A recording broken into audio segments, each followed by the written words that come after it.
안녕하세요. 오늘도 사연 살롱을 찾아주셔서 감사합니다. 경기도에서 9살 딸아이를 키우는 30대 여성이에요. 저는 돌싱 2년 차예요. 딸아이를 생각해 이혼만은 피하려고 노력했지만 얼굴만 마주치면 으르렁대는 부모 밑에서 정서적으로 불안하게 키우느니 혼자서라도 사랑을 듬뿍 주고 키우는 게 낫겠다 싶어서 이혼을 결정했어요. 처음엔 딸애가 아빠의 부재로 또래들 사이에서 상처를 받지 않을까 걱정했어요. 하지만 그런 걱정이 무색할 정도로 딸아이가 잘 자라주어서 얼마나 다행인지 몰라요. 모든 이혼 가정에는 각자만의 사정이 있듯이 저 역시도 이혼까지 감행하게 된 데는 그럴 만한 이유가 있었어요. 사사건건 명문대 출신의 집안 좋은 동서랑 저를 비교하는 남편 때문이었죠. 사람마다 처한 환경이 다르고 재능도 다른 건데 제 장점을 봐줄 생각도 않고 무조건 남과 비교해 자존심을 밟는 사람이랑 어떻게 평생을 함께 하겠어요. 남편은 내 편이 아닌 남의 편이라는 말이 현실이 되자 저도 더는 이 남자를 믿고 살 수 없겠더라고요. 거기다 시댁 식구들까지 저와 제 친정을 무시하니 어쩌겠어요. 중이 절이 싫으면 짐 싸서 제 발로 나오는 수밖에요. 저는 경기도 송탄에서 나고 자라 대학도 경기권에서 나왔어요. 저희 부모님은 미군 부대 근처에서 식당을 하셔서 어릴 때부터 생활형 영어를 배우고 자랐어요. 가게 손님 대부분이 미군과 미국 가족들이어서 부모님을 도와 서빙을 할 때면 자연스레 영어를 사용해야 했거든요. 남들은 돈 들여 어학연수다 뭐다 해외로 나갔지만 제 경우는 지역 특성상 돈 안 들이고 영어를 익힐 수 있었죠. 이런 특수한 제 어린 시절이 나중에 어떻게 쓰이게 될지 그때는 몰랐지만요. 집을 떠나 타지로 떠나게 된 건 대학을 졸업한 뒤 직장 생활을 서울에서 하게 되면서부터였어요. 원래는 본가에서 출퇴근을 하려고 했지만 다들 아시다시피 경기권은 대중교통이 서울처럼 발달되지 않아서 버스 배차 시간도 넓고 늦잠 한 번 잤다고 선뜻 직장까지 택시를 탈 수 있는 상황도 안 되잖아요. 그래서 출퇴근 시간도 절약하고 교통비도 아낄 겸 서울에서 살게 된 거죠. 그리고 그곳에서 지금의 남편을 만나 결혼까지 하게 되었고요. 우리가 처음 만난 건 제가 직장 생활을 시작한 5년 차에 접어들던 때였어요. 외식 조리학과를 나온 저는 당시 대기업 산하 레스토랑에서 근무를 하고 있었는데 본사 홍보부 직원이었던 남편이 저희 매장으로 취재차 오게 되면서 만나게 되었죠. 기업 홍보 브로셔의 시를 저희 레스토랑 기사에는 매니저님과 실장님 사진과 요리만 소개되었지만 정작 홍보부 직원들을 도와 테이블 세팅을 하고 잡일을 담당한 건 저였어요. 그렇다 보니 담당자였던 남편과는 전화 연락도 수시로 하게 되었고 한동안 얼굴도 자주 보게 되었어요. 그렇게 시작된 관계는 연인에서 부부로 이어지게 되었죠. 시댁은 특별할 것 없는 평범한 집안이었어요. 아들 둘에 딸 하나를 둔 시부모님은 자식들 대학 등록금을 감당하느라 당신들 입에 들어가는 것조차 아끼는 분들이었으니까요. 아버님은 중소기업에 다니셨는데 직장인 벌이가 뻔하다 보니까 시어머니는 틈틈이 부업을 하시며 집안 살림을 하시다가 제 남편이 고2가 되던 무렵부터 보험 설계사로 나섰어요. 말주변이 좋거나 싹싹한 성격이 못 돼서 실적은 그저 그런 편이었다고 하더군요. 저희 부부가 결혼할 무렵에는 그 일을 그만두셔서 저는 어머님이 보험 설계사였다는 것도 결혼하고 이듬해가 돼서야 알았어요. 양가의 경제 상황이 비등비등한 터라 결혼을 할 때도 반대는 없었어요. 문제는 시동생이 결혼을 하면서 시작되었죠. 누구를 닮았는지 모르겠지만 시동생은 인물도 좋고 특히 말로 사람을 구워 삼는 재주가 탁월했어요. 사기꾼을 했으면 일간지 일면은 충분히 도배할 인물이었죠. 그래서인지 변변한 학벌도 재력도 없는데도 돈 있는 집 딸을 만나 결혼까지 하게 되었죠. 그리고 제 불행은 시작됐어요. 동서가 시집을 올 때 동서 친정에서는 시동생한테 회사를 차려주었어요. 딱 봐도 말만 뻔지르르 하지 능력은 쥐뿔도 없는 인간인데 뭘 믿고 회사까지 차려줬는지는 모르겠지만 그 일로 저는 시댁에서 욕받이 신세가 되었어요. 특히 집안 행사가 있을 때면 시어머니는 히스테릭한 모습까지 보였어요. 동서한테 쌓인 스트레스까지 저한테 몽땅 풀었거든요. 아무리 며느리 덕은 보게 되었어도 시어머니 눈엔 며느리 흠만 보이기 마련이니까요. 하지만 만만한 집 딸도 아니고 무려 자기 아들 회사까지 차려준 집딸인데 함부로 시어머니 질을 할 수 있나요? 그러니 그쪽으로 갈 화를 저한테 풀었던 거죠. 동서는 있는 집 자식답게 절약이라는 건 해본 적도 없는 사람이었어요. 물건을 사도 가격은 생각 않고 무조건 제일 좋은 걸로 잔뜩 사다 날랐고 그걸 다 쓰기도 전에 새로운 물건을 사들이는 사람이었거든요. 그렇다 보니 쓰는 것보다 늘 유통기한이 지나서 버리는 물건들이 많았어요. 60평생 쌀 한 톨도 허투루 버리는 적 없던 시어머니는 그걸 눈으로 보는 것만으로도 스트레스였던 거예요. 그럼 그걸 동서한테 직접 말하면 될 것을 꼭 저한테 화풀이를 하시는 거죠. 예, 넌 살림하는 애가 어쩜 이 모양이냐? 설거지할 때 수세미에 세제 푸지 말고 설거지통에 풀어서 쓰라고 내가 했니 안 했니? 너처럼 쓰면 세제가 얼마나 낭비되는 줄 알아? 시어머니는 설거지통에 새 제품물이 들어있는 걸 뻔히 보면서도 저한테 트집을 잡으셨어요. 이건 저 들으라고 하는 말이 아닌 동서 들으라고 하는 말이었던 거죠. 이럴 때 제가 말대꾸라도 한번 하면 그날은 아주 난리가 나요. 그래서 그냥 죄송합니다 이러고 끝내곤 하는데 그날따라 저도 직장에서 쌓인 스트레스도 많고 몸도 피곤해서 불쑥 속마음이 나가버린 거예요. 어머님, 그거 동서 들으라고 하시는 말씀인 거죠?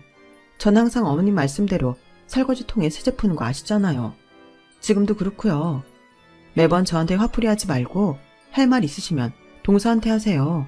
그래야 동서도 잘못된 건 고치죠. 그러자 시어머니는 동서 눈치를 보면서 되려 제게 큰 소리를 치셨어요. 어머머, 얘 말하는 것 좀 봐.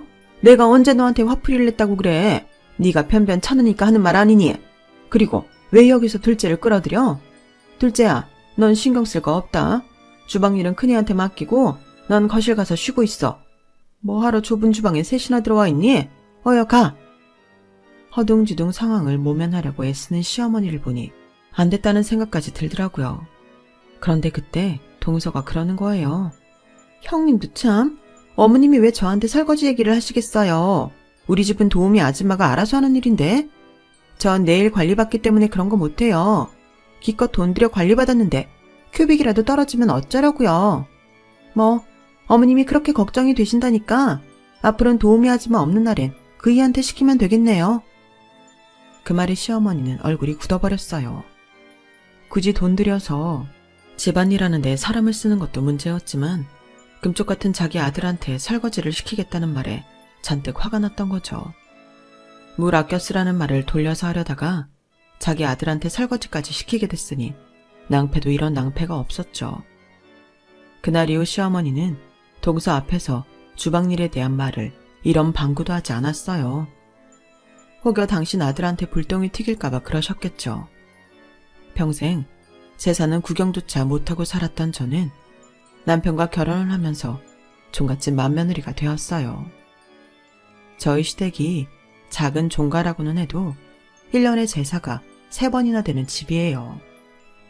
어머님은 당신 시집 왔을 때에 비하면 지금은 일도 아니라고 하시지만 직장을 다니며 살림까지 하는 저로서는 그리 만만한 일은 아니었어요. 거기다 구정과 추석을 더하면 1년에 5번은 제사 음식을 차려야 했어요. 아무리 제가 요식업에 종사하는 사람이라지만 결혼 전까지 내 손으로 김치 한 번 안 담가봤던 사람이 제사 음식은 제대로 할 줄 알았겠어요. 매번 시어머니한테 꾸중을 들어가며 눈치껏 배워나갔죠. 어머님도 처음엔 제사며 명절일이 손에 익지 않아 시행착오도 많았을 텐데도 개구리 올챙이적 생각 못한다고 늘 저한테 타박을 하셨어요. 하나씩 가르쳐 주시면 곧장 따라할 텐데도 굳이 제 자존심을 팍팍 긁으면서 말이에요. 네 내 친정은 도대체 어떻게 하고 살았길래 넌 이런 기본적인 것도 할 줄 모르니? 내가 네 담임선생도 아닌데 허구한 날 하나부터 열까지 다 가르쳐야겠니? 아, 속 터져서 원. 툭하면 제 친정을 들먹이며 비아냥거리시는데 그럴 때마다 내가 왜 이런 집에 시집와 이딴 소리를 듣고 있을까 후회를 하곤 했어요. 그런데 웃긴 건 저를 이렇게 쥐잡듯 하는 분이 동서한테는 세상 둘도 없이 온화하게 구신다는 거예요. 얘 둘째야, 아서라. 집에 여자가 몇인데 네가 천을 붙이니? 그런 건 큰애한테 맡기고 넌 거실 나가 쉬어. 평생 손에 물 한 방울 안 묻히고 살던 애가 괜히 일손 돕겠다고 나섰다가 다칠까봐 겁난다. 어서 가서 쉬라니까. 똑같은 며느리인데도 동서한테는 어찌나 살갑게 대해주시는지 서운하다 못해 눈물이 다 날 지경이었어요. 그런데 제 편을 들어줘도 시원찮을 제 남편마저 동서만 싸고 들지 뭐예요.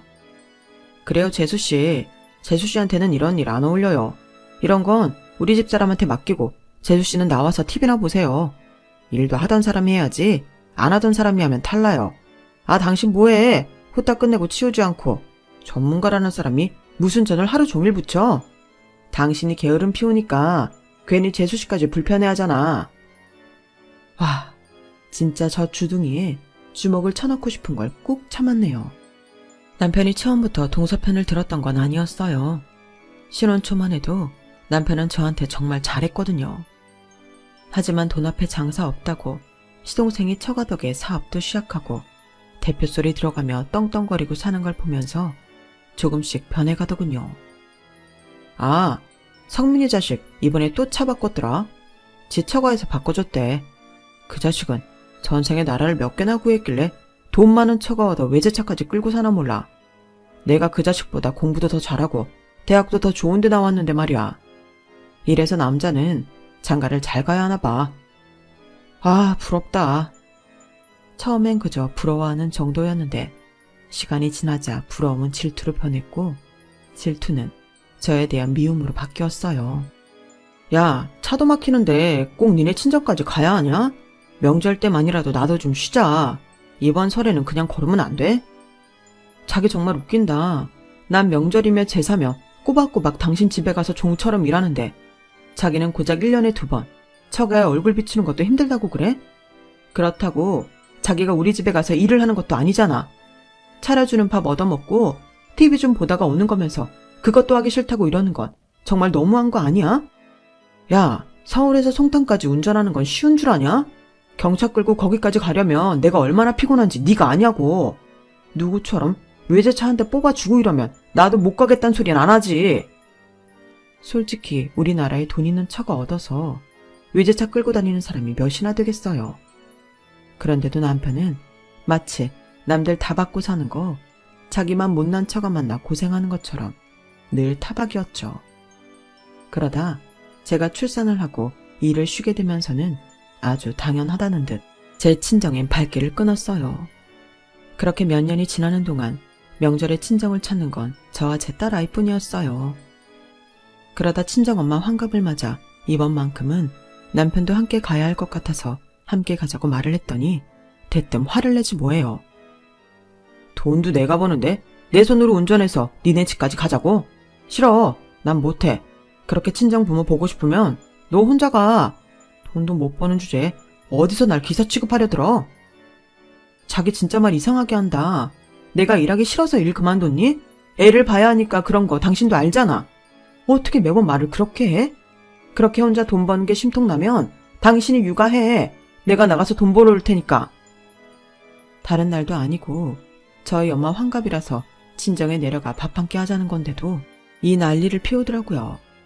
한참 말다툼을 하다가 이런 인간 끌고 가서 좋은 날 기분 잡치느니 차라리 나 혼자 가는 게 낫겠다 싶어서 애를 들쳐안고 집을 나서려는데 남편이 그러는 거예요. 야, 너 혹시 내 돈으로 네 친정에 돈 봉투 주려는 건 아니지? 표정 보니 내 말이 맞나 보네. 그럼 엄마 환갑인데 빈손으로 가? 자기 부모님 환갑 때 한 만큼만 넣었으니까 걱정 마. 뭐? 그럼 100만 원이나 드린다는 거야? 너 미쳤냐? 니네 집에서 나한테 해준 게 뭐 있다고 그 돈을 줘. 완전 날강도가 따로 없네. 남편의 말에 놀란 건 저였어요. 분명 어머니 환갑 때 저희가 드린 돈은 50만 원이었거든요. 그때는 제가 일을 쉬기 전이라서 제 월급 통장에서 현금을 뽑았기 때문에 똑똑히 기억하고 있어요. 그런데 100만 원이나 드렸다니 어이가 없었죠.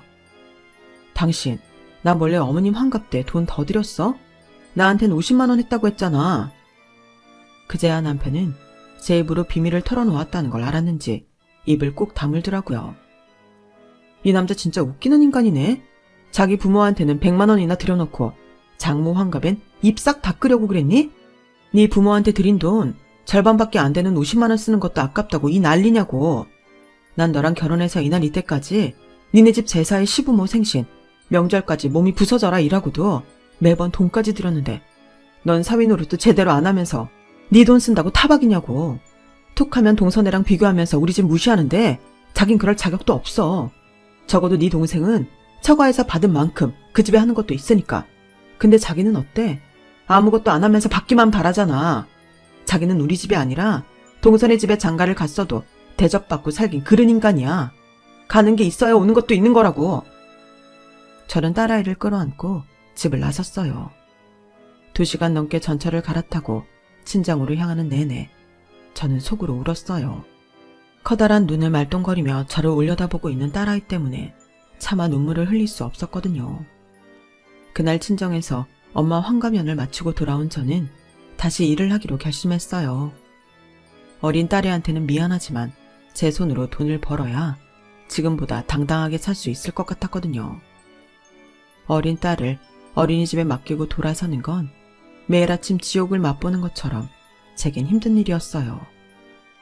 다행히 어린이집 선생님들이 저처럼 일하는 엄마들 마음을 잘 헤아려 주셔서 조금이나마 마음을 놓고 일을 할 수 있었죠. 제가 들어간 곳은 대기업에 다니다 은퇴 후 제2의 삶을 시작한 60대 사장님이 하는 파스타 가게였어요. 규모도 작고 주택가에 위치한 곳이라 아는 사람들만 찾는 가게였죠.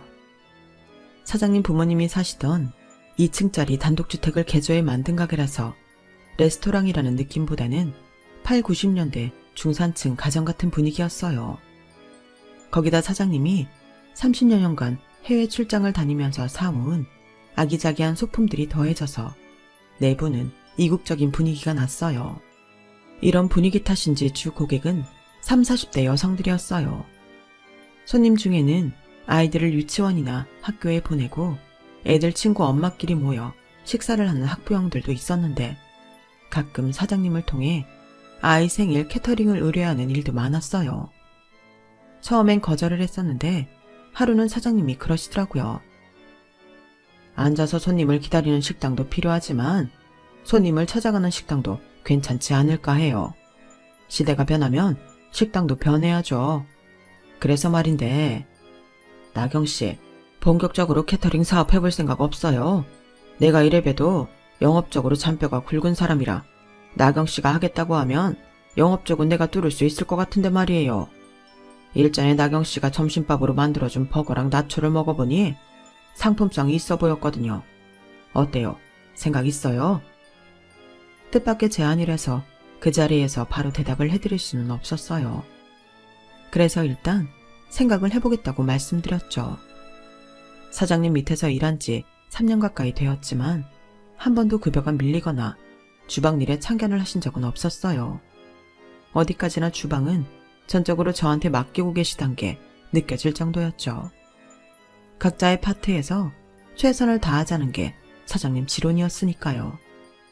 이런 사람 밑에서 일하는 거라면 레스토랑이든 캐터링 사업이든 믿고 따를만 하다 싶었어요. 게다가 일방적인 고용 형태가 아닌 수익을 나누는 동업 형태였기에 잘만 되면 지금과는 비교도 안 될 만큼의 수익을 얻을 수 있었죠.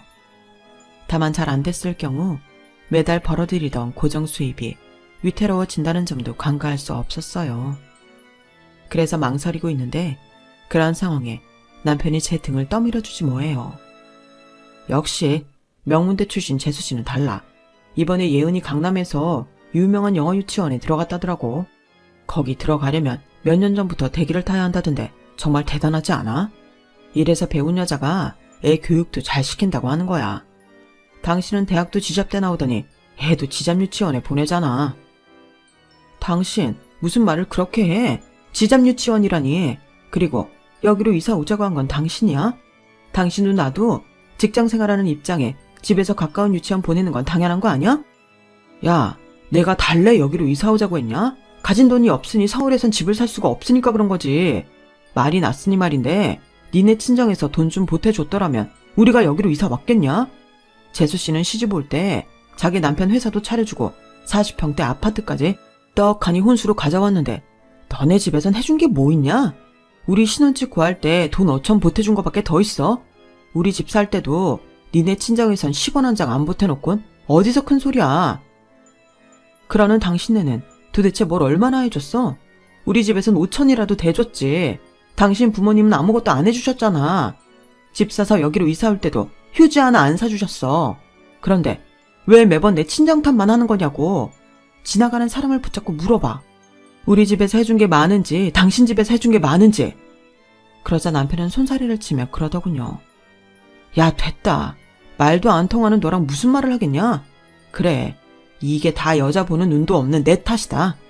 나도 내 동생처럼 학벌 좋고 돈 많은 집 여자를 찾았어야 했는데 내가 인정이 넘쳐서 너 같은 걸 만났으니 누구 탓을 하겠냐고. 말끝마다 내 탓, 내 친정 탓을 하는 남편 때문에 속에서 사리가 생길 지경이었어요. 그래서 그때부터 마음속으로 이혼을 준비해야겠다 생각을 했죠. 그래서 사장님이 제의하신 캐터링 사업을 시작하기로 했어요.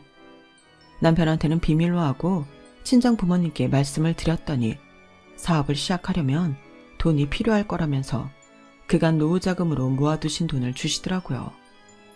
아빠, 나 이 돈 필요 없어. 돈은 사장님이 대시기로 했으니까.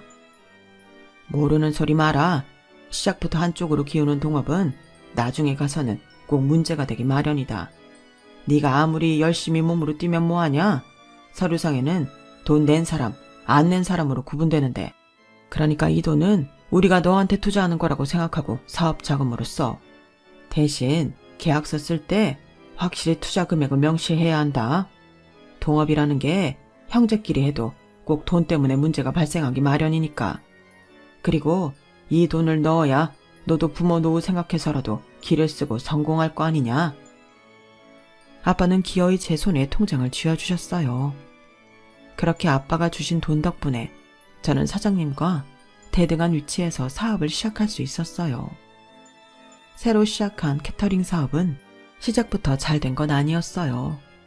레스토랑을 할 때는 손님들이 캐터링 문의도 많이 했었는데 정작 사업을 시작하고 보니 그다지 주문이 들어오지 않았거든요. 그렇다고 이렇게 손을 놓고 있을 수만은 없겠다 싶어서 제가 직접 나서서 홍보를 해야겠다 시작했어요. 일단 입소문을 내려면 애들 키우는 엄마들처럼 좋은 상대는 없겠다 싶어서 제 딸아이 유치원 행사 때 제가 무료로 캐터링 서비스를 제공하겠다고 했죠. 학부모들도 다들 모이는 자리니만큼 홍보는 확실할 것 같았거든요. 그리고 그 계획은 완전 대성공이었어요. 학부모들이 선생님을 통해 캐터링 업체를 문의하기 시작했고 그렇게 얻은 고객들을 통해 또 다른 고객들을 얻어나갔거든요. 거기다 인터넷 홍보를 통해서도 슬슬 주문이 들어오기 시작해서 1년쯤 지나자 어느 정도 자리를 잡을 수 있었어요. 그러던 어느 날이었죠.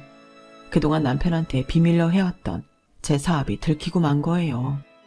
야, 넌 사업을 시작했으면 나한테 말을 했어야지. 어떻게 애도 하는 걸 남편이 나만 모르냐? 근데 네가 돈이 어디 있어서 사업을 해? 혹시 네 친정에서 돈 대준 거야?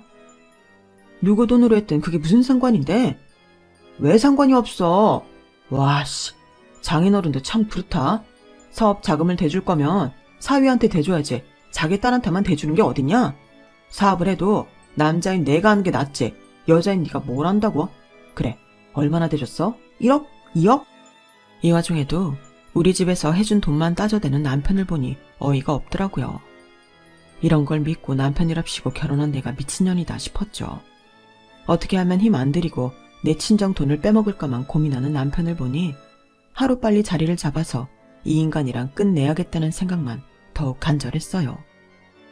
1억이든 2억이든 당신이 관심들 필요 없어. 난 친정아빠한테 받은 돈 없으니까.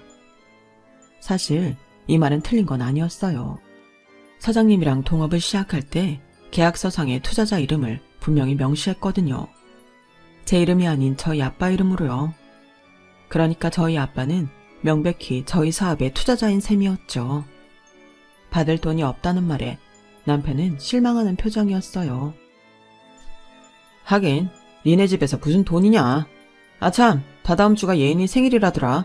안 그래도 내가 재수 씨한테 회사 일을 부탁할 게 있어서 애 생일 선물 좀 챙겨주려고 했는데 잘 됐네. 네가 예은이 생일상 좀 차려줘라. 재수 씨 마음에 쏙 들게 잘해야 돼. 솔직히 내가 그걸 왜 하나 싶었어요. 그런데 순간 이참에 동서 주변 사람들한테도 홍보를 할 수 있는 좋은 기회가 아닌가 싶더라고요. 그래서 못 이기는 척 하겠다고 했죠. 그리고 2주 뒤 저는 동선의 집으로 준비한 음식들을 가지고 찾아갔어요. 우리 딸아이가 예은이 생일이라니까 따라가겠다고 해서 제 딸도 데리고 갔죠. 제 딸과는 불과 3개월 차이라서 친구처럼 지내고 있었거든요. 그런데 동서가 제 딸을 보더니 대뜸 이러는 거예요. 어머, 유나도 올 줄은 몰랐는데? 오늘은 우리 예은이 유치원 친구들만 초대를 한 거라서 미안해서 어쩌니 유나야? 동서도 참 미안할 게 뭐 있어. 애들이야 금세 친해지는데. 내 말은 유나가 애들하고 말이 안 통할 거란 얘기죠. 다들 영어 유치원 출신이라 대화도 영어로 하거든요. 동서는 가소롭다는 표정으로 저희 모녀를 보며 말했어요. 순간 피가 거꾸로 솟는 것 같았지만 애 앞이라서 티를 낼 수는 없었어요. 그때였죠. 방에 있던 예은이가 나오더라고요. 예은이를 본 제 딸이 반갑게 달려갔어요. 예은이도 제 딸을 보자 무척 반가워하더라고요. 동서의 태도는 마음에 안 들었지만 그래도 애들끼리는 친해 보여서 그나마 다행이다 싶더라고요. 그래서 가져간 음식을 꺼내 세팅을 시작했어요. 세팅이 거의 끝나갈 무렵 하나 둘 손님들이 도착했고 금세 집안은 학부모들과 아이들로 시끌벅적해졌어요. 그런데 아무리 찾아봐도 제 딸이 보이지 않는 거예요. 세팅도 끝났겠다 아이를 찾아 집안을 돌아다니는데 살짝 열린 예은이 방 틈으로 동서 말소리가 들리더라고요. 예은아, 엄마가 유치원에서뿐만 아니라 평소에도 영어 쓰라고 했지? 그치만 유나는 영어를 못하는걸. 그러니까 유나 같은 애랑은 말도 섞지 말아야지. 영어도 못하는 애랑 뭐하러 대화를 해. 걔는 일반 유치원 다니는 애라서 너희 유치원 친구들하고는 수준이 다르단 말이야. 사람은 자기랑 어울리는 급의 사람들하고만 상대를 해야 돼. 유나 엄마를 보면 몰라? 배운 게 없고 가난하니까 우리 집에 와서 가사 도우미처럼 음식이나 차려주고 있는 거잖아. 너도 아무나 하고 어울리면 나중에 커서 유나 엄마처럼 남의 집 일이나 하고 살게 돼. 그러면 좋겠어? 그 말을 듣는데 순간 다리에 힘이 풀려서 그만 그 자리에 주저앉고 말았어요. 자기가 그렇게 생각하는 건 어쩔 수 없지만 아직 6살밖에 안 된 아이한테 그런 식으로 말을 하다니 정말 지독히도 못된 사람이다 싶더라고요. 그 길로 저는 딸아이를 데리고 그 집을 나가려고 했어요. 그런데 현관까지 가기도 전에 웬 아이 엄마한테 붙들리고 말았죠. 어머? 처음 보는 얼굴인데 누구세요? 그러자 2층에서 막 달려 내려온 동서가 애 엄마를 향해 영어로 그러는 거예요. 제가 파티 때문에 부른 가사 도우미라고요. 염치 없이 일터에 애를 데리고 왔길래 그만 돌아가라고 했다고요. 그랬더니 그 말을 들은 애 엄마가 나와 우리 딸을 보더니 영어로 불쌍해서 어쩌나? 이러는 거 있죠. 정말 어이가 없어서 동서와 그 여자는 내가 그 말을 못 알아들을 줄 아는 모양인데 제가 토익 토플 같은 시험은 한 번도 안 봤지만 영어 회화는 지들만큼은 하거든요. 어릴 때부터 미군이랑 미국 가족들하고도 프리토킹을 해서 발음도 지들한테 절대 안 밀린다고요. 그래서 유창한 영어 실력으로 말해줬어요. 동서, 내가 왜 자기네 가사 도우미야? 손이 형님한테 이따위로 굴면 안 되지. 교양 없게 시래. 그리고 그쪽은 처음 뵙는 분인 것 같은데 함부로 상대를 동정하지 마세요. 내가 누군 줄 알고 당신이 날 동정해? 건방지게. 남을 동정할 시간이 있으면 그 거지 같은 영어 발음이나 어떻게 해봐요. 어디서 배웠길래 발음이 그 모양이야? 아무튼 예은이 생일 선물로 해온 음식은 맛있게 먹길 바래. 큰엄마가 돼서 조카한테 생일상 한 번은 차려줘야겠다 싶어서 해온 음식이니까. 그럼 나 가볼게. 제 말에 동서랑 애엄마는 눈을 번쩍 뜨고는 벙찐 표정으로 서 있었어요. 집으로 돌아오는 차 안에서 저는 손이 바들바들 떨릴 정도로 화가 나 있었어요. 그런데 제 딸애가 그러지 뭐예요. 엄마, 예은이 말이야. 안 됐어. 응? 예은이가 왜? 아까 보니까 친구들이 예은이랑은 놀아주지 않더라고. 그래서 내가 물었더니 예은이가 그러더라. 자기가 영어를 잘 못해서 친구들이 말을 안 시키는 거라고. 유치원에서도 자기만 영어를 잘 못해서 애들이 말도 안 시킨대. 그래서 유치원도 가기 싫대. 그 말을 들으니 애 키우는 입장이라 그런지 남의 일 같지 않더라고요.